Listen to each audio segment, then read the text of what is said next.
Bonjour à tous et bienvenue pour cette nouvelle vidéo. Alors, bienvenue dans le calendrier de l'Avent et aujourd'hui nous sommes le mardi 1er décembre et donc du coup nous allons ouvrir notre première case de l'Avent. Donc voilà mon calendrier, il est là et nous allons ouvrir la première case. Donc en plus du petit chocolat, il y a, comme j'ai mis l'autre jour, donc voilà la première case.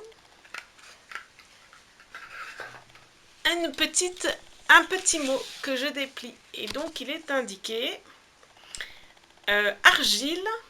Je suis fière de ma polarité masculine, je la fais grandir et l'utilise avec discernement. Donc, voilà la couleur pour ce 1er décembre. Et donc du coup la bulle créative qui va avec, eh bien on va commencer par de la broderie et faire quelque chose comme ça. En tout cas de la broderie. Donc je vous montre tout ça en vidéo.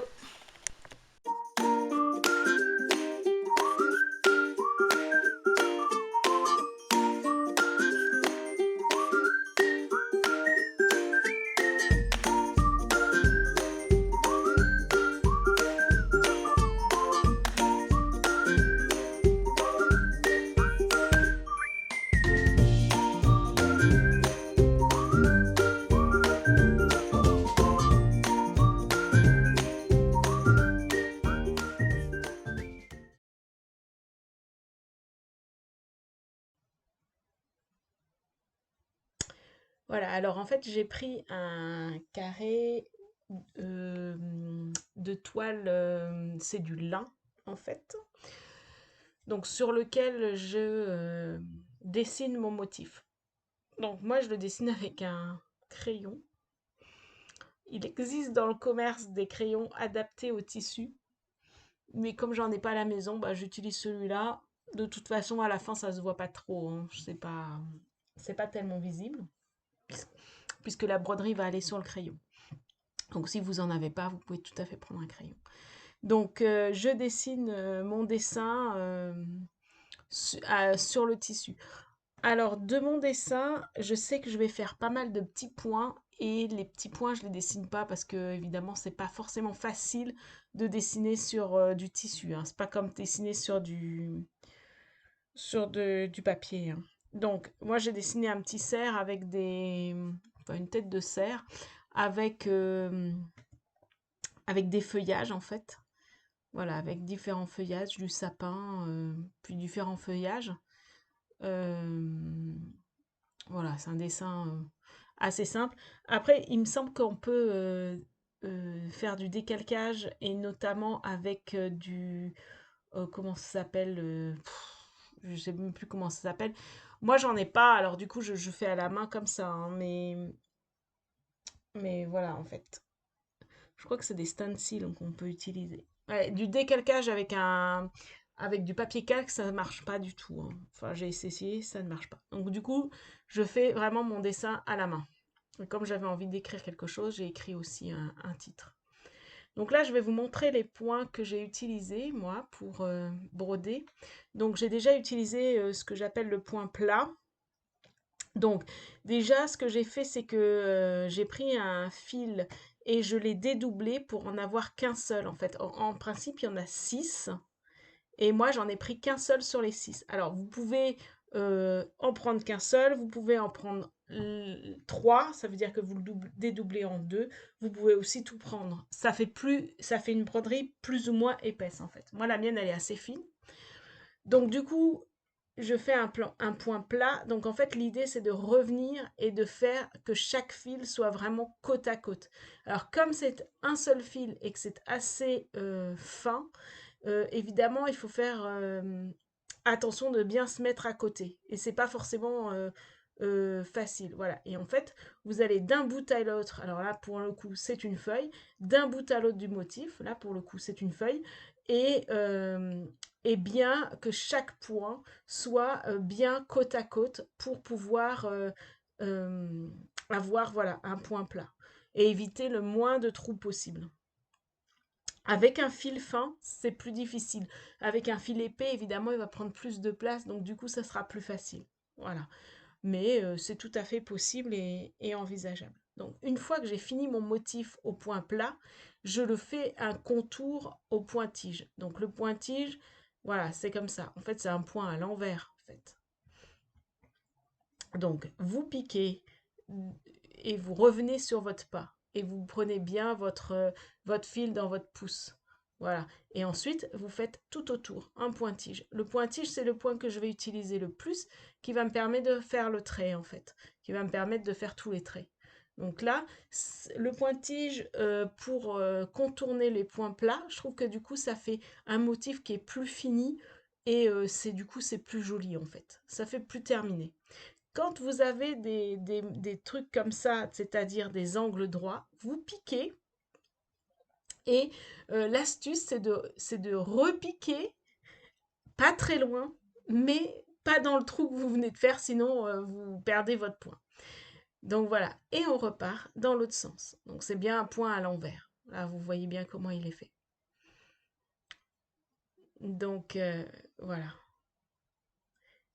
Et une fois que vous avez terminé votre motif, là comme ça, voilà, une fois que vous arrivez... Alors, l'idée, c'est de faire des plus petits points si vous êtes dans des ronds, dans des courbes.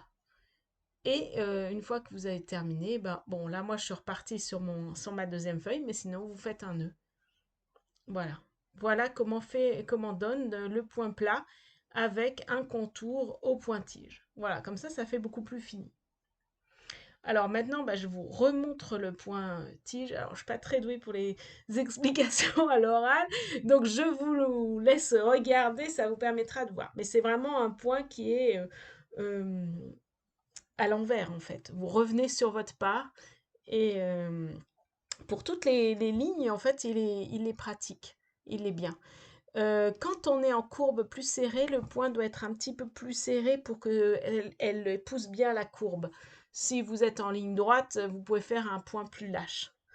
Voilà. Et puis, en fait, comme là, je sais pas, c'est du sapin, là, il y a des petites épines. Du coup, les petites épines, je fais un peu au point lancé, en fait, un petit peu comme le plomb à plat. C'est-à-dire que je fais qu'un point de bout à l'autre du motif, en fait, du trait. Voilà. Alors là, j'ai fait comme ça. On peut faire aussi en face, en face, en face, quoi. Voilà. Et une fois que j'ai terminé, pareil, je fais un nœud. Alors moi, c'est vrai que j'aime bien faire 2 ou 3 nœuds comme ça, je suis sûre que ça tient. Et je coupe.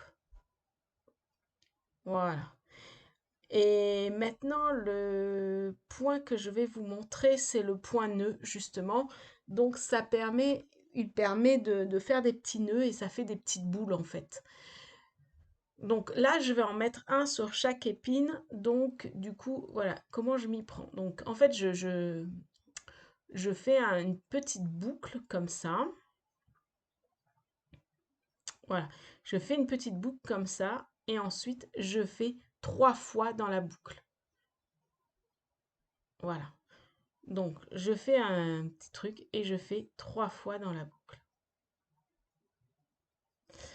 Et je pique dans le tissu pour bien fermer la boucle, le nœud. Alors, je vous conseille de faire une boucle. Quand vous faites une boucle, faites la boucle qui est à la longueur de votre ongle, parce que sinon le nœud va se faire un peu n'importe où. Voilà. Et ensuite, quand vous revenez, vous passez par en dessous 3 fois, en fait. Et au bout de 3 fois, il y a un petit nœud. Voilà. Et vous tirez. Donc voilà, une boucle. Et ensuite, on passe en dessous 3 fois et on tire.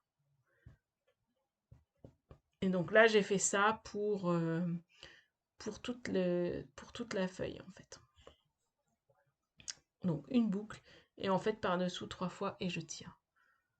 Voilà, c'est pas des points très très compliqués et c'est assez facile. Alors encore une fois, là moi j'ai un fil fin, donc évidemment mon nœud il est assez fin. Mais si vous voulez faire des nœuds beaucoup plus gros, beaucoup plus épais, vous prenez le fil complètement entier à six fils. Et là à ce moment-là, vous aurez un nœud beaucoup plus, enfin une boule beaucoup plus importante, bien évidemment. Voilà.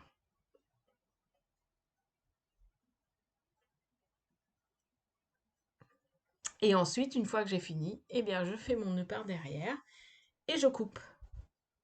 Voilà. Et là, on a tous nos nœuds. Alors, le dernier point que je voulais vous montrer que j'ai utilisé, je ne sais pas le nom de ce point-là, mais ça fait une petite fleur. Alors, du coup, on prend, voilà, on se met bien correctement, on va du point où on a piqué à l'extrémité du motif. Et là, ça fait une petite boucle et on va piquer de l'autre côté, au bout de la boucle pour pouvoir stabiliser le point. Donc voilà, je vous remontre. Et je vais en faire tout le long de ma tige de feuilles en fait. Ça fait un petit peu des petites fleurs. Alors c'est un point qu'effectivement on peut utiliser pour faire des petites fleurs parce que vous en mettez plusieurs à côté, ça fait une petite fleur, hein. C'est un point chaînette, voilà, j'ai oublié. Et en fait, vous pouvez aussi euh, faire des lignes avec ça, mais ça fait des lignes beaucoup plus épaisses en fait. Voilà.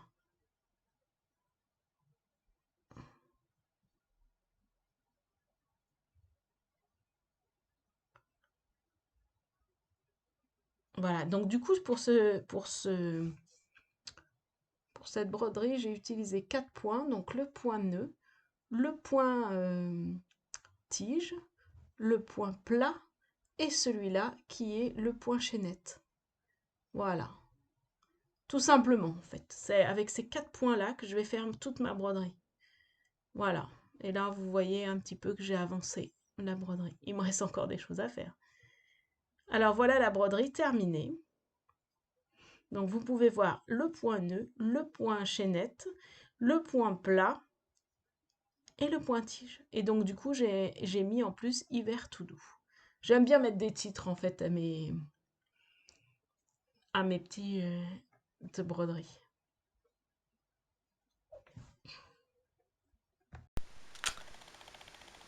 Alors j'espère que cette vidéo vous aura plu pour ce premier jour de décembre. Pensez à garder bien précieusement votre petit carré de broderie car nous allons l'utiliser dans une autre vidéo dans une autre vidéo de ce calendrier de l'Avent. Eh bien je vous dis à demain pour une nouvelle bulle créative.